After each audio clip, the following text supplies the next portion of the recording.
The Middle East may have just crossed its most dangerous threshold yet.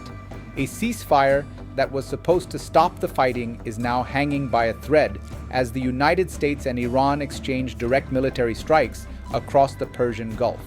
American warplanes have hit dozens of targets inside Iran.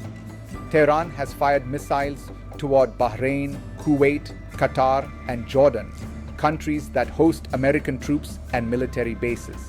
Air raid sirens have echoed across the Gulf, missiles have been intercepted over multiple countries, and one of the world's most critical energy routes, the Strait of Hormuz, is once again at the center of a global security crisis. President Donald Trump has warned that if Iran attacks shipping again, it will get much worse. Iran has answered with a blunt message of its own: if you strike, you'll get hit. The question is no longer whether the ceasefire is under pressure. The question is whether the region is sliding back toward a much larger war. To understand why these latest strikes matter, we need to look at the fragile agreement that preceded them. After months of intense fighting between the United States, Israel, and Iran, both sides agreed to an interim ceasefire designed to halt military operations while negotiations worked toward a permanent settlement. Those future talks were expected to address the most difficult issues, including Iran's nuclear program, sanctions relief, and reopening the Strait of Hormuz. But the ceasefire never truly stabilized. Tensions escalated again after Iran allegedly attacked commercial tankers operating in the Strait of Hormuz, through which roughly 1/5 of global oil and liquefied natural gas normally passes.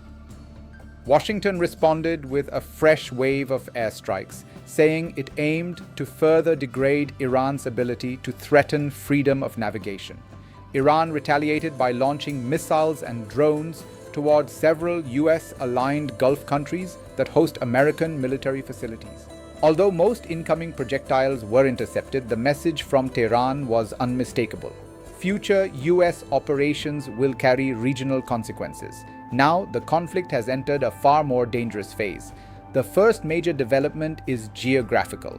Until recently, most military operations occurred inside Iran or targeted Iranian-backed groups elsewhere in the region. Now the battlefield has expanded.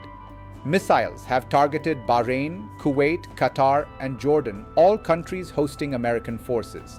That changes the strategic equation. Iran appears determined to demonstrate that any US military campaign will not remain confined to Iranian territory. Instead, it seeks to impose costs across America's regional military network. This strategy reflects Iran's long-standing doctrine of expanding the battlefield rather than concentrating it. Rather than confronting American forces directly in one location, Tehran spreads pressure across multiple fronts, forcing Washington and its allies to defend numerous bases simultaneously.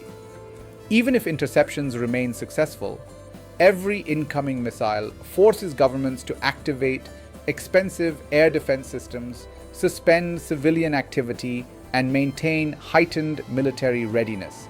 That creates both financial and political pressure. But geography is only part of the story. The second battlefield lies at sea.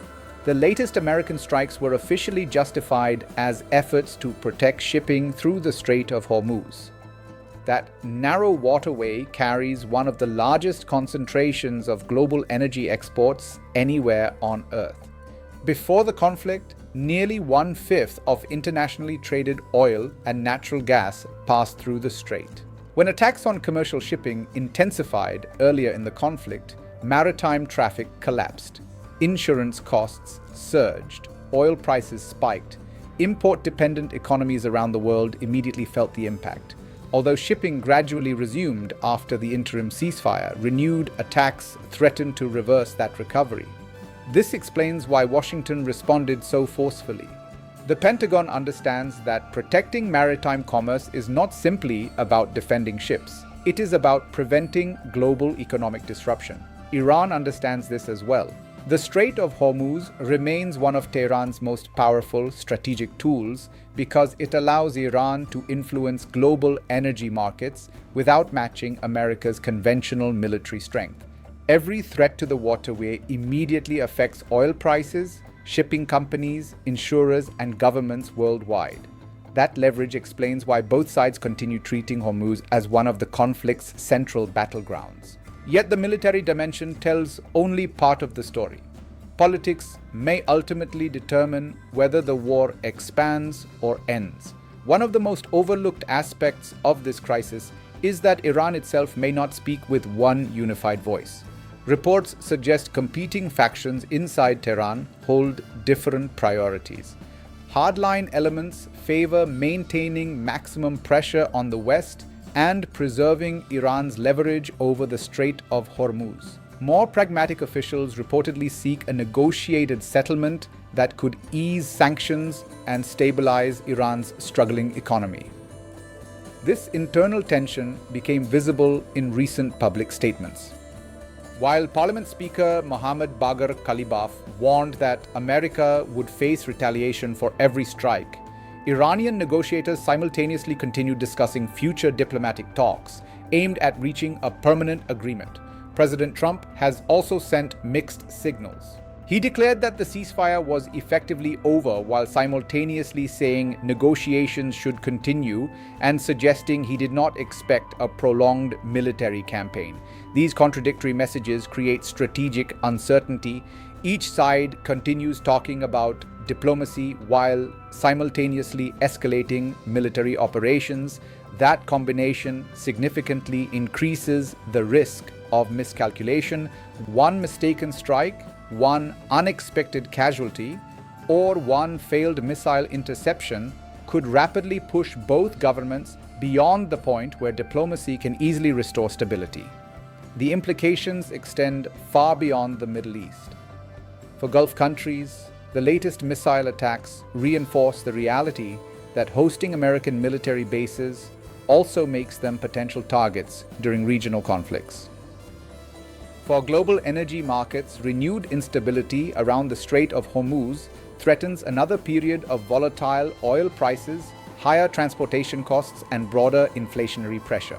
For the United States, continued military operations increase the challenge of balancing deterrence with avoiding a prolonged regional war involving multiple countries.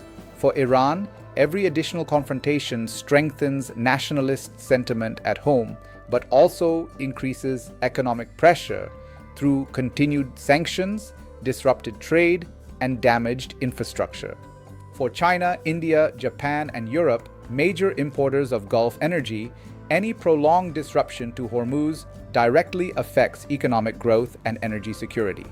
Ultimately, this crisis illustrates a broader reality of modern geopolitics.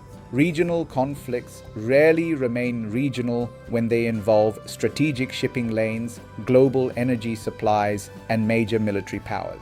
The longer the current cycle of retaliation continues, the greater the risk that additional countries become directly involved. Ceasefires end wars only when both sides stop preparing for the next battle.